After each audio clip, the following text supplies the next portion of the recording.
Now, let me bring in Khalil Jahshanm. He is the Executive Director of the Arab Center in Washington, D.C., joining us live from the U.S. Capitol. Very good to have you on the program, sir. In your view, what's the most significant development to come out of this meeting?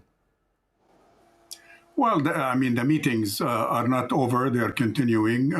We should know probably by the end of the visit the extent of the success. But the agenda is quite clear. I mean, we're talking here about essentially revisiting or reassessing the bilateral relations between the two countries that have been through some rough times, adjusting to changes in the region, particularly the 12-day war with Iran, the changing situation in Palestine, particularly in Gaza, the defense needs of Saudi Arabia. So the president is treating this as a top priority state visit, even though it's not technically a state visit, since the prince is not necessarily the head of state, but it is being treated as such, and therefore the celebratory nature, if you will, of the welcome that we have seen is somewhat kind of abnormal. We haven't seen that in a long time. In addition, of course, to a basket of issues pertaining to investments and trade between the two countries.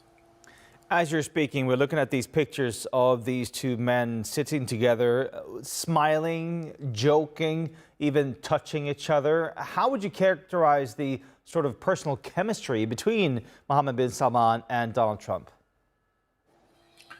Well, I mean, usually these visits are treated with a bit more formality than that. But I guess in the age of Trump and knowing President Trump's own demeanor and modus operandi, he doesn't seem to abide by diplomatic limitations and diplomatic protocol, including, for example, touching of royalty and so on. So culturally, it might be a bit embarrassing.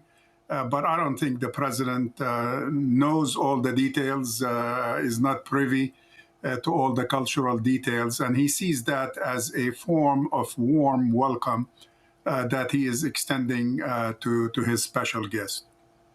We're also looking at pictures from the sort of start of the dinner tonight, when these two men are now gathering to have dinner together. What's the balance of power like here? Who has the most leverage in their talks and negotiations?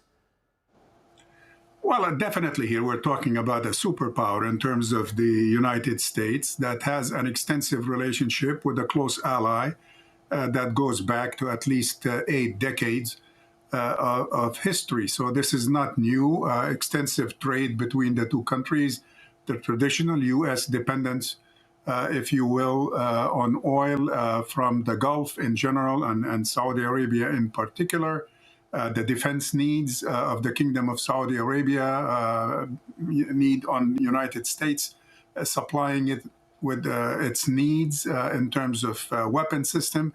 So that has been key to this. But at this point, the issue of symmetry seems to be marginal in this type of summit, unlike, let's say, the previous visits that bin Salman paid.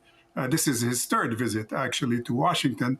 The previous ones were a bit more problematic and a little bit more out of sync.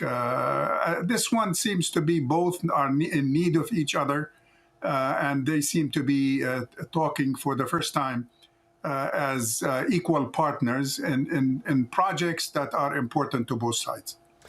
As we mentioned here from the start, Mohammed bin Salman saying that he's open to sort of agreeing to those Abraham Accords, but he wants there to be a clear path towards Palestinian statehood. Is that something that he can actually convince Donald Trump to go along with? Apparently, Donald Trump is not the problem in this regard. He seems to be convinced of that. I mean, he's alluded to that they have discussed this issue, that they have discussed even options of, as he put it, one state, two states.